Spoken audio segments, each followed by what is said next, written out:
who are you, really? I mean, when you strip away the job title, the habits, all the beliefs you were taught, who is left? Well, today, we're going to dive into that. We're peeling back all those layers of our programmed selves to find what's really there, that constant, conscious presence deep inside. And this incredible quote from Rumi, it just sets the stage perfectly. It's this massive idea, right, that the entire universe is somehow reflected inside each and every one of us. So let's really unpack what that means. Okay, so let's start with that first layer of the onion, the identity we've all built for ourselves. This is the person we think we are. You know, the self that's always looking outside for validation, for its reflection in the world. Just think about it for a second. Have you ever been in, say, a yoga class or any kind of workshop, and you find yourself constantly glancing over at the teacher, looking for that little nod of approval? That's what we're talking about. It's this deep-seated habit of asking the world, hey, am I doing this right? Am I worthy? It's just an endless and, honestly, a pretty exhausting game to play.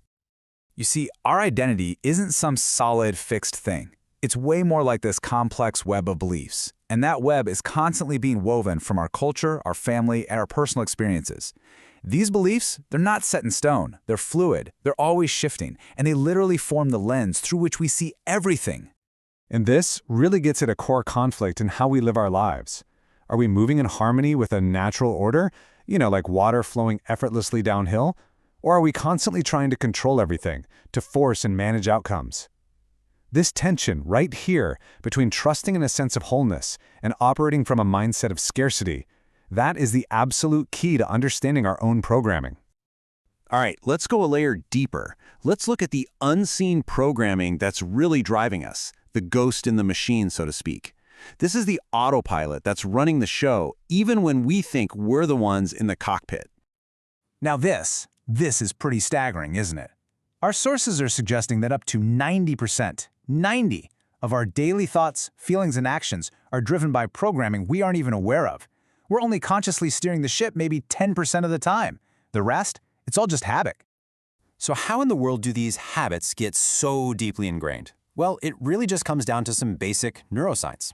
Every single time you have a thought, you're paving a little neural pathway in your brain. The more you have that same thought, the easier it is for your brain to travel down that path. It's kind of like creating a well-worn trail through a dense forest.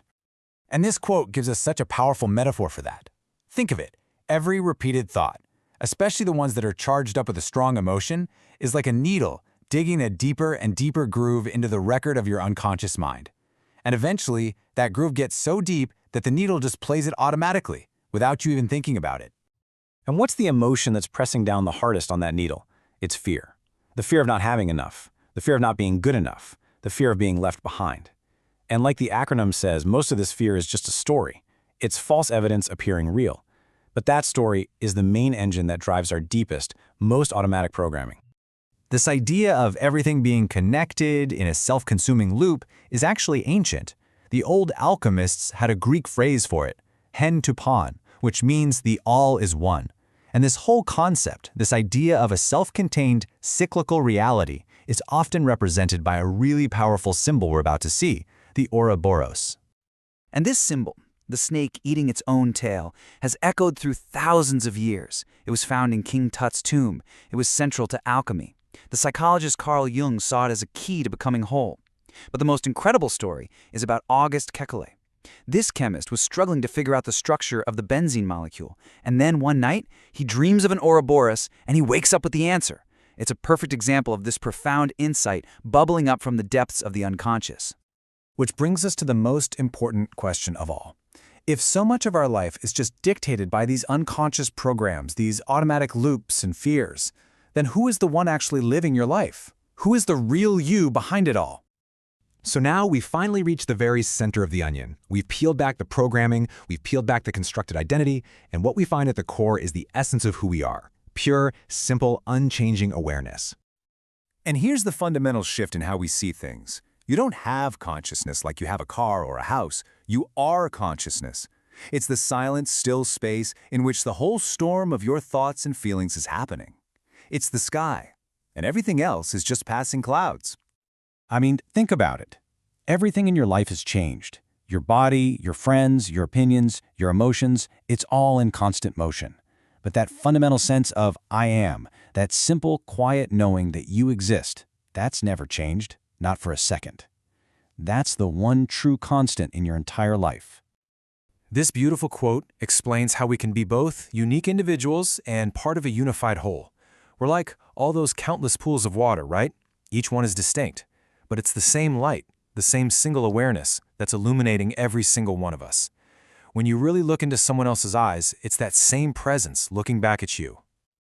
Okay, so we've had this profound realization. That's great, but now what? How do we take this understanding and actually start living it? How do we start to govern our inner world from this place of awareness? Well, the outcome of this whole journey has a name. It's called spiritual sovereignty. And it's really all about taking back the keys to your own inner kingdom. It means you are the authority of your life. You get to decide what's true for you, guided not by what everyone else thinks, but by your own inner compass. So here's a kind of practical roadmap to get there. It all starts inward, with just honest self-awareness. From that place, we can establish healthy boundaries to protect our inner space. And then we strengthen this new self every day through things like mindfulness, and we support it by connecting with our community and the natural world, which always remind us that we're part of something bigger. And this leads us to another really powerful concept called dharma. It comes from an ancient Sanskrit word that basically means that which sustains. It's the natural order of the universe. So the dharma of fire is to be hot, and the dharma of humanity is to be humane, to act with love and kindness. There's this short story from the Mahabharata that just captures the essence of Dharma perfectly. This great king, Yudhishthira, finally makes it to the gates of heaven, but the gatekeepers won't let his loyal dog come in with him. So the king refuses to enter without his companion, choosing love over his own ultimate reward. The lesson couldn't be clearer. The most dharmic choice is always the one that's rooted in compassion.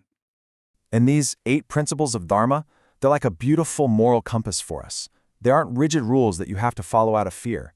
They are the qualities that just naturally arise when we live in alignment with our true interconnected nature. Love, compassion, truth, peace. This is what an ordered, authentic life feels like. So I'll just leave you with this to think about.